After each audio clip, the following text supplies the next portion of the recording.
God damn it. That was frustrating. That was one I really wanted.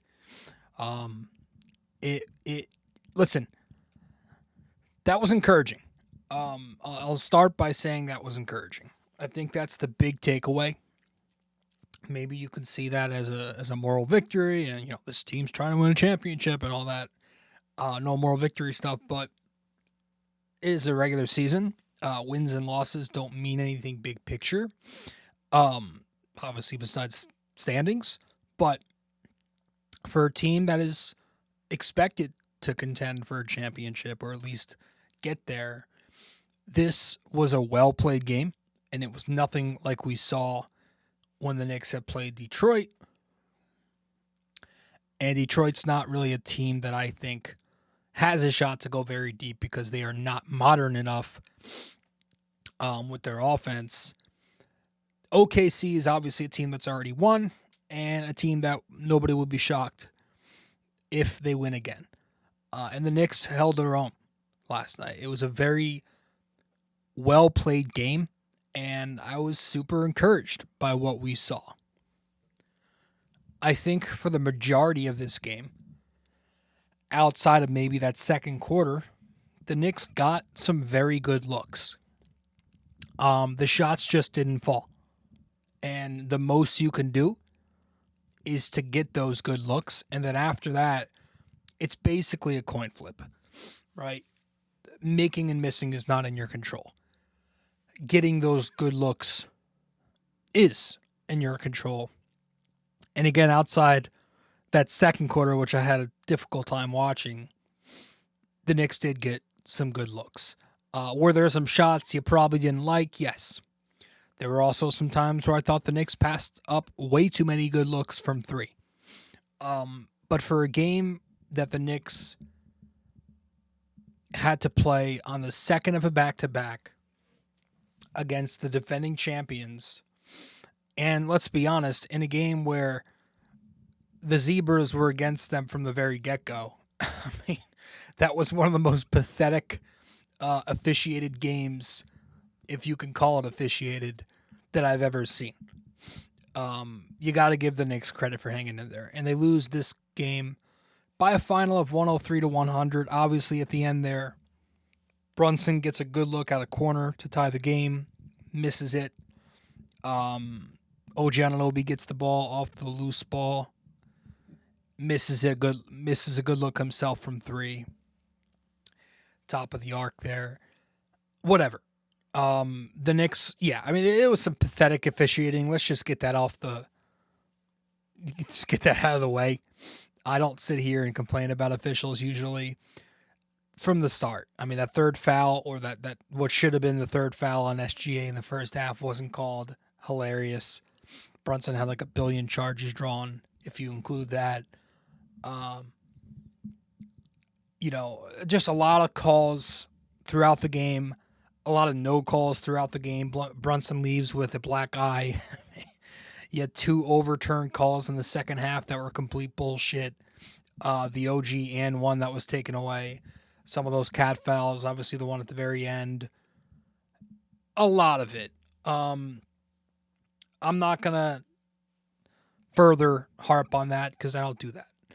The Knicks lost this game fair and square. There are a lot of things to discuss and take away, but I think it was frustrating mostly watching Karl Anthony Towns continue to play really well, and then you look up and he finishes the game with 8 shot attempts from the floor. Now, is Cat partially to blame for those lack of touches? Sure. And among some other things, yes. And we'll get into some of that. Is the head coach partially to blame? Absolutely. I think more than partially.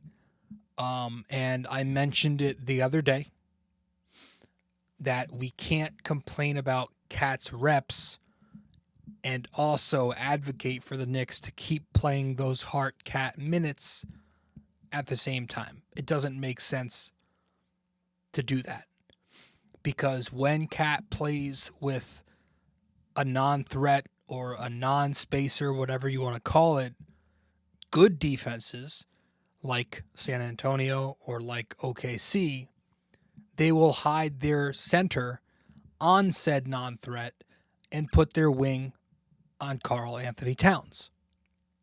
And what that does, well, it does a lot of things, but the most frustrating thing of all is that it allows the defense to switch Brunson Cat pick and rolls with at least two wings, right? So the Knicks don't go to it because of that, and that's bad because two of your best players, you want to put them in action together. But instead, last night they went to Hart pick and rolls a lot more because Hart had the big, and that ices out Cat,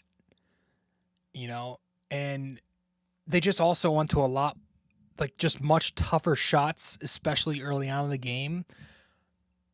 They had some tough looks that led to some turnovers in traffic because the opposing center, either Chet or Hartenstein, was able to roam off Josh. There was a possession middle of the first quarter where the Knicks were trying to get it to Cat. They tried to post Cat on Dort on the baseline, right? Big on a small. Good. But with Hart standing close by on the free throw line, Hartenstein, who was on him, was able to shadow help to the post and prevent that entry pass from being made. So the ball ends up going to Josh, who gets the ball and he's wide open on the free throw line for an open floater, stands there for a good 2 seconds. And by the time he gets his shot up, Hartenstein recovers back to in front of him and Hart airballs the floater. It's just stuff like that. The spacing that gets deterred. If you are 5 out and you're playing Cat with 4 other shooters, the defense is forced to play traditionally. So you can get that space and so you can go to your Brunson Cat actions. Because either the defense doesn't switch it and the Knicks get open 3-point looks out of it, or Cat's going to be able to attack the big from the top, or the defense switches it, but now they're in 2 mismatch situations where Brunson's got the big in space or in drop coverage, and Cat's got a small on the post.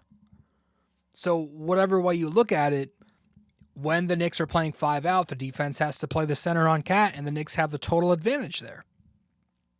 But last night, OKC was able to, for the most part, put Dort on Cat to switch all on Brunson pick and rolls. And so Cat finished with 8 field goal attempts, and most of them, let's be honest, I think about 6 or 5 of them were offensive rebound putbacks. They just couldn't go to him because the matchup didn't call for it. And OKC does a really nice job making it difficult to get past the switch, and the Knicks were not doing themselves any favors, in my opinion, by playing right into their hands, allowing that to happen. And I want to be fair at the same time, because on top of Brown, in my opinion, needing to go to those lineups to put Cat in advantageous situations, on top of that, Cat still needs to demand the ball more when he's on the post against the small. He doesn't do it enough. He's not demanding enough of it. And the Knicks guards need to do a better job finding him in those situations. And when I say Knicks guards, I am usually talking about Brunson. Now, Brunson, you look up, he had 15 assists last night out of his ass. Didn't even see that. But there were times where he completely missed them. Because top of the second quarter, with Brunson on the bench, even in those lineups, the Knicks were ignoring Cat for a little bit, and I didn't think he was demanding the ball enough. But then they finally involve him a few minutes later, where he gets a drive on Jay Williams from face up to finish at the basket, and then he drives on Dort to draw contact at the basket. I'm also I'm not sitting here implying that it'd be easy if the Knicks went 5 out, especially last night. You played the best defense of all time. Okay, it's OKC. I'm not going to sit here and blame last night on Mike Brown. I think that's foolish. But I do think it's fair to say, the opportunity was there for it to be easier, right? Or I at least would have liked to see that more, and I would have liked to find out, or I would like to find out more often than we do, just talking on the season, what those lineups would look like. Because OKC is tough enough to play 5-on-5. But when you make it 4-on-5, you're asking for, 100 points as the Knicks scored last night. You're asking for an offense like that. Also, like, the Knicks did get some good stuff out of it at the very end with Hart keeping them in the game, and we'll talk more about that too. And to be fair, Brown, at the end of the day, did sprinkle in more 5-out than usual. I just wish, while he's still trying to figure that rotation out, which is why he's playing it so often, I also wish he'd lean into what works a little bit more.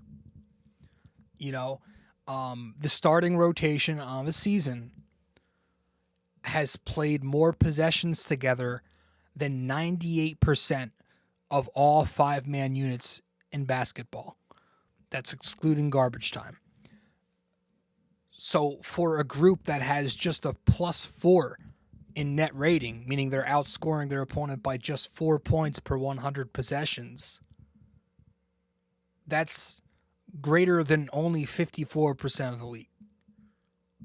So the value's not really there. For as often as they're playing, it's not giving you nearly the reward that you need. Giving them that much run is a little bit frustrating. And I understand wanting to figure it out. I just wish he'd lean into the good too with this roster. There are rotations you can go to. Like the defense in that lineup, the starting 5, it's very good. It's a 110 defensive rating because a lot of those guys have picked it up recently. That's better than 66% of the league. But the offense is bad. They have just a 114 offensive rating in that unit, which means it's worse than 63% of offenses. And remember, that's with defenses deciding not to cross-match sometimes. I would love to know the numbers with that unit against contenders, playoff seeds, who do cross-match, because that's what we're going to see in the playoffs. I cannot imagine those numbers are very good. In fact, Monday against the Spurs, the starting rotation was a -31 in net rating across 14 minutes. And then last night against OKC, that starting rotation was a -36 in net rating across 13 minutes. Their offensive rating was 75. That's not good. So when you look at how the Knicks succeeded and how they struggled, their big third quarter run came when they were playing 5-out. And then they lost it later on when they went away from that. Right? At the top of the third quarter, so they come out the gate with their usual starting rotation, they quickly go down 12 points with that unit.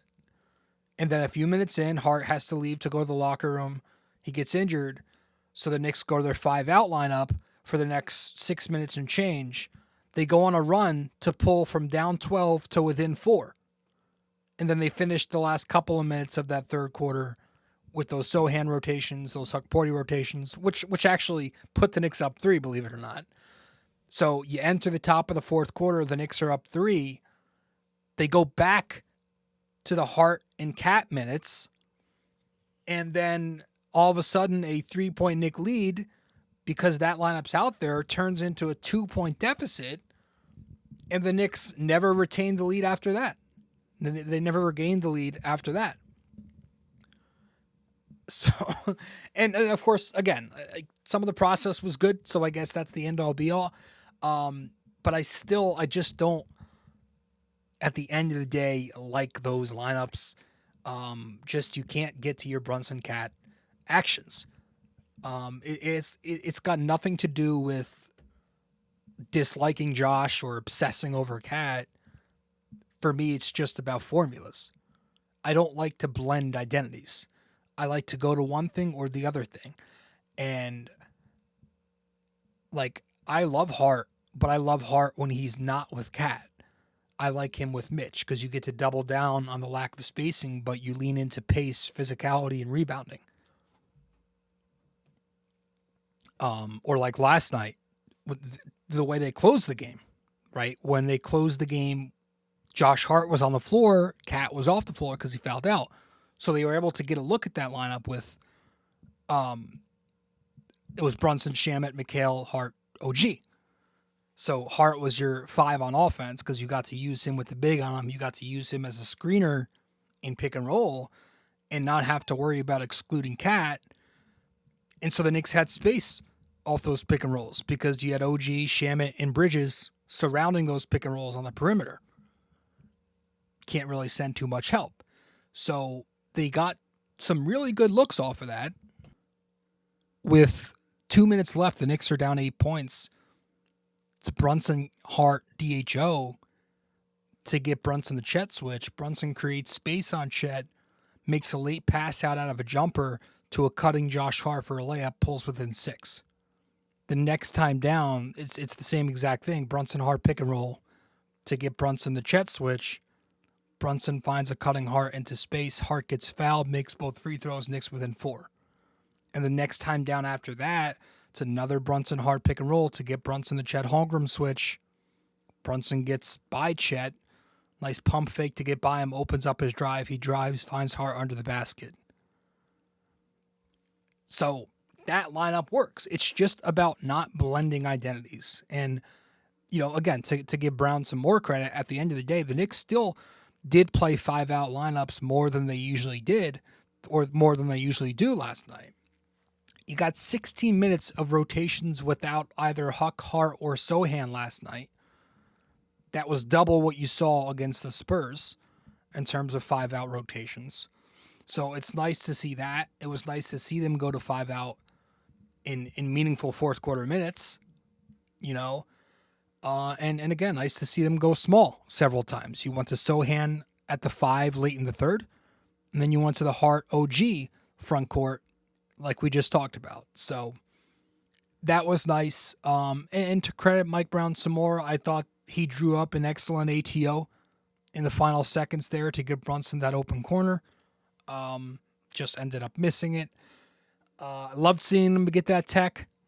And I think on the other end, the defensive game plan continues to be very sound, and you got to credit the head coach for that. I thought it was a good game plan, and the Knicks executed it very well.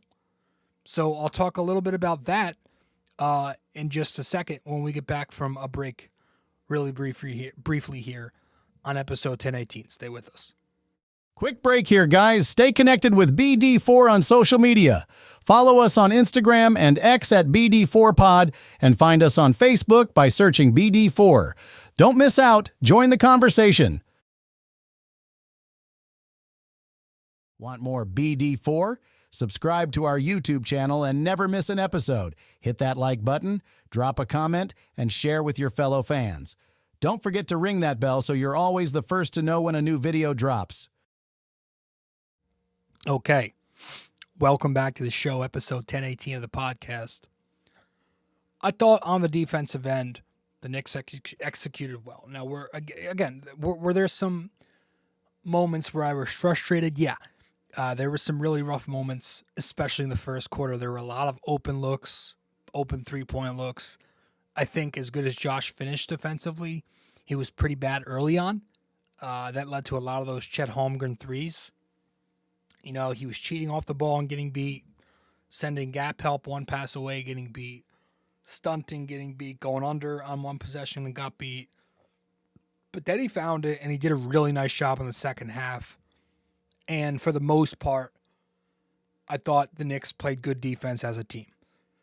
I mean, you hold an offense like that to 103, that's very good. I know they were missing some guys, but J-Dub didn't play, but I thought they played well, the Knicks. Hard hedges and then recovering well off the hedge. When they went to full-on blitzes, I thought they rotated well behind it.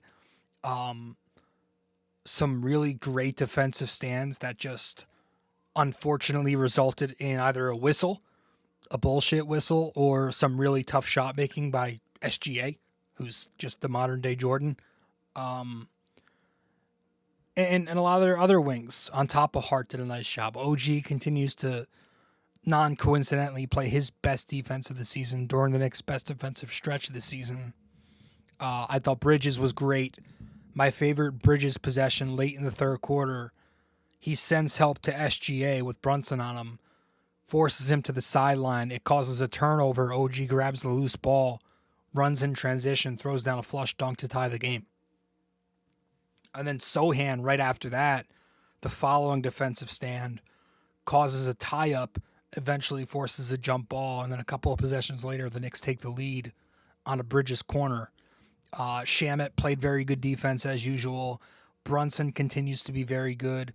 I think 4 charges and offensive fouls drawn in this game. Cat continues to play good defense. Obviously, the discipline is always going to be part of his game, but I thought he had some really nice switches in this game. I really did. I think on the very first possession for OKC, he gets switched on to Wallace for a guy who's a small, quick guard. Stays with him pretty well, gets beat at the end of the drive. Had some really good switches on the SGA too. You know, the one at the end of the first half to force him to pass out of it to Chet. Another nice switch on him at the top of the third quarter. Forces a miss at the basket. He switches onto him late in the fourth quarter on a possession to force a pass out to Dort, who misses a 3. And he was all over the glass, you know, not just the perimeter switches, but down at the glass. He had 8 defensive rebounds, and people forget that's a part of defense. The way you got to look at it is he didn't just have 8 defensive rebounds. He ended 8 different possessions for the Thunder. So that's important. So I think Cat, for as much of a struggle as it was getting him the ball, because of the defense and because of how efficient he was offensively, giving him the game ball from last night, 17 rebounds, 9 of them offensive rebounds, 8 of them defensive rebounds, also 17 points on 7 of 8 shooting. All those were 2s. Just for a guy who had to and continues to have to deal with lineups that don't optimize him, in my opinion, and all these gimmick defensive coverages they're throwing at him with wings and the switching and all that, he continues to score at the most efficient level that he has all season. In his last 10 games, while he is averaging 20, 12, and 3, it's the shooting splits. 59% from the floor, 47% from 3, 63% from 2, 87% at the foul line. Again, I wish the three-point volume was there, but again, that's lineups. It's comfort with him. Teammates not always finding him. Trail threes are kind of slowing down a bit too. All that, but 14 game balls for Cat. He very much deserved it. And then you go to the second unit. I think I'll go to Landry Shamet. I think Mo Diawara played a good game. I think Jose Alvarado had moments. Sohan did well in his few minutes. But Shamet, 10 game balls, going to give it to him. 14 points, 5 for 6 from 2, 4 for 5 from the foul line. Was 0 for 3 from 3, but nice job offensively inside the arc. Nice job defensively.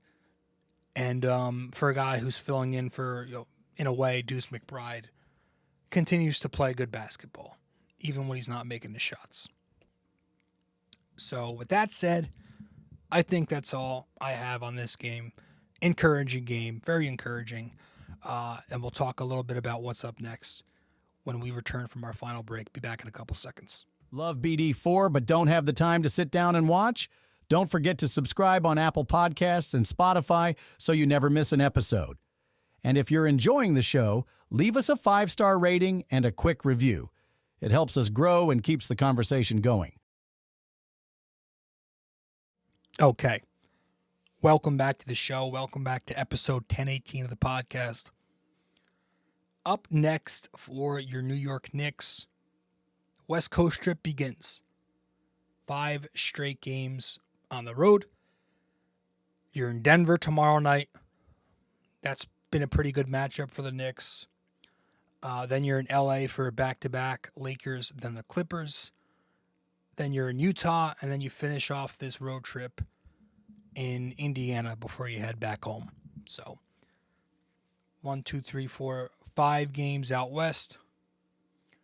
Let's hope the Knicks can, there's some tough competition in there, but some of those teams are teams they've matched up well with in the past. So let's hope they can win at least 3 of them.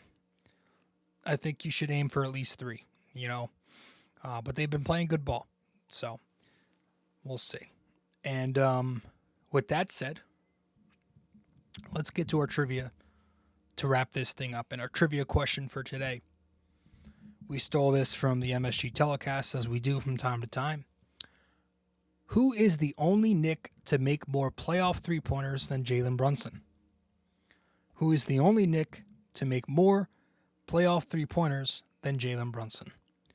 So let me know the answer. Let me know the answer wherever you can reach me, and I'll give you a shout out in the next show if you get the answer correct in front of all 2 of our listeners. So I do appreciate you all for tuning in. With that said, I'll see you in the next show. Go Knicks. Hey guys, thank you for listening to BD4. Be sure to follow us on social media, subscribe to us on YouTube, and give us a 5-star rating on Apple Podcasts. We'll see you next time.